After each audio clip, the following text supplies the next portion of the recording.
आपल्या इथे तर नाही, आपण सुद्धा आपल्या किती इथे तपश्चर्या आज केलेली आहे. रामनवमीची आपल्याला सुद्धा अलीकडे ब्रह्मर्षी रामनवमीचे कार्यक्रम आहे, रामनवमीची फुलं आहेत बघून घ्या. आम्ही सदैव हा पाठवतो साहेबांचं स्वर्गात. व्याख्यान चालू आहे श्रीराम प्रभूबद्दल. आणि बलवंत साहेबांचं व्याख्यान चालू आहे ते बघून घ्या. तपश्चर्येच्या आणि आपल्या जोरावर इथे या आता त्रिशंकू पालखी राजाला मंडळी स्वर्गात पाठवलं. वाढत आहेत.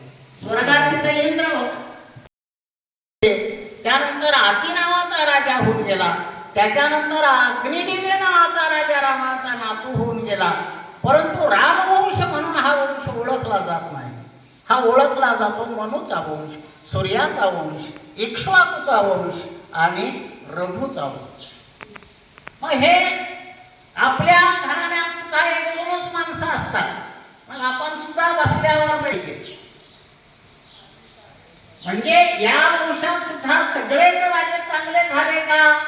नाही. काही काही राजांना रघुवंशातल्या किंवा ह्या सूर्यवंशातल्या रामवंशातल्या राजांना जनतेनं पदच्युत केलेला आहे, हाकलून दिलेला आहे गाडीवरनं. असाही हा त्रिशंकू राजा अतिशय देखणा होता, सुंदर होता आणि त्याला सुंदरपणाचा इतका गर्व होता, अभिमान होता ते त्याला वाटायचं माझ्या इतका सुंदर मीच, माझ्या इतका देखणा मीच, आणि मी मेल्यावर सुद्धा ह्या माझ्या सुंदर देहांशीच मी स्वर्गात जातो. तिथं माझा देह जाळायचा नाही, सदैव मला वैकुंठाला न्या किंवा स्वर्गात न्या अशी त्याची मागणी होती. आणि मग प्रजेला विचार केला, हे मी तुझ्यासाठी दुसरा स्वर्ग तयार करतो म्हणून. तो मला शरण संतांचा उत्सव होतोय, त्यानिमित्त काही जेवण द्यायचं आहे. प्रत्येक घरातून त्या व्हॉट्सअपला आलेला आहे ना, नामदेव महाराजांनी पाठवलेला आहे व्हॉट्सअप. त्याच्यावर एक 10-11 भाकरी, काय झुणका, डाळ, कांदा, काय तुम्हाला द्यायचं आहे ते मारुतीच्या देवळात 17 तारखेला 5व्या महिन्यात म्हणजे मे महिन्यामध्ये तिथं आणून द्यायचं आहे. ज्याची इच्छा असेल त्यांनी. आता आपल्याला वाटले टाकायचे आहे.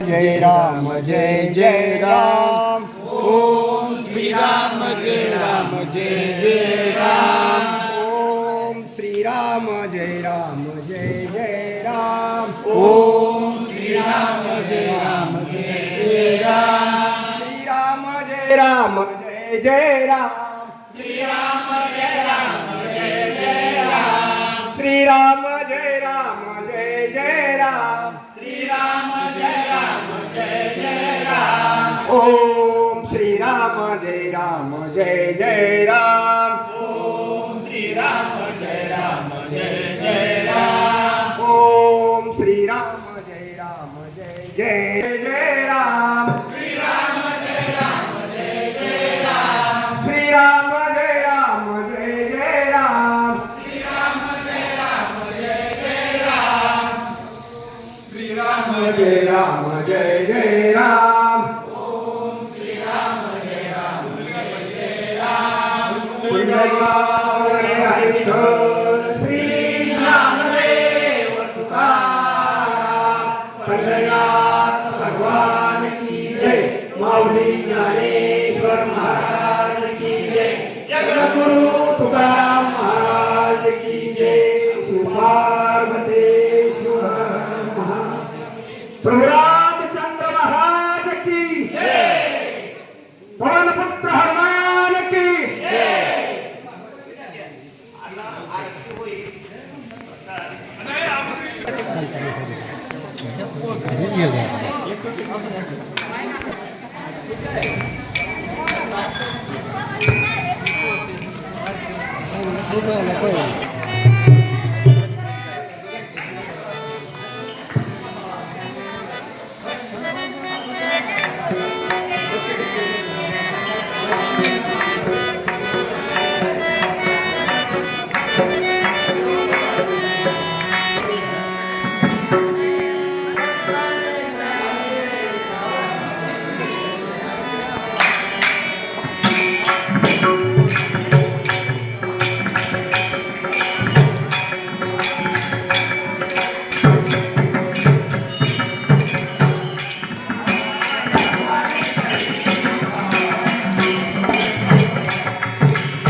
संकटी पावावे निर्वाणी रक्षावे सुवर्ण वंदना जय देव जय मंगल मूर्ती लवलवती विकराळ ब्रह्मांडी माळा विषे कंठी काळाची नेत्री ज्वाळे जय देव जय शिवशंकरा आरती ओवाळू कर्पूर गौरा जय देव कर्पूर गौरा भोळा नैनी विशाळा अर्धांगी पार्वती सोनाच्या माळा विभूतीचे उदळण श्रीकंठ निळा ऐसा शंकर शोभे उमावे झाला जय देव चित हजार सापडले ते तू आसुरपणे प्राशन केले नीलकंठ नाम प्रसिद्ध झाले जय देव जय शिवशंकरा आरती ओवाळू कर्पूर गौरा जय देव व्याघ्रांबरपणे वंदन सुंदर मदनारी पंचानन मनमोहन मुर्जन सुखारी शतकोटीचे वीर वाचे उच्चारी रघु टिळक नाम दासा अंतरी जय देव जय शिवशंकरा आरती ओवाळू कर्पूर गौरा जय सत्राने उठाने ओंकार वदनी करिटळपण भूमंडळ सिंधू जळगगनी गडाडले ब्रह्मा जय देव जय दुमदुमले पाताळ उठला प्रतिशब्द थरथरला धरणीधर मानीला खेद गडाडले पर्वत उद्गत उच्छेद रामे रामदासा शक्तीचा बोध जय देव जय हनुमंता तुमचे प्रसादे नाविक्रतांता जय देव जय उत्कट साधोनी शिळाशे तो बांधोनी लिंगले अलंका पुरी विदुषोनी काम क्रोधादी राक्षस मर्दोनी देह अहम भाव रावण निवटोनी जय देव जय बोध विठ्ठल लोटले जो बाळा जोरे जो 15व्या दिवशी विद्या संपले कृष्ण पांडव पुढे निघाले कौश मामाला त्यांनी मारले जो बाळा जो रे जो कौश मामाला त्याने मारले जो बाळा जो रे जो कौश मामाला त्याने मारिले जो बाळा जो रे जो 16व्या दिवशी 16वा केला कवी वैशिष्ट विद्या बोलला धन्य रामाचा ज्याने पाळणा गाईला जो बाळा जो रे जो धन्य रामाचा ज्याला गाईला जो बाळा जो रे जो धन्य रामाचा पाळणा गाईला जो बाळा जो रे जो धन्य रामाचा पाळणा गाईला जो बाळा जो रे जो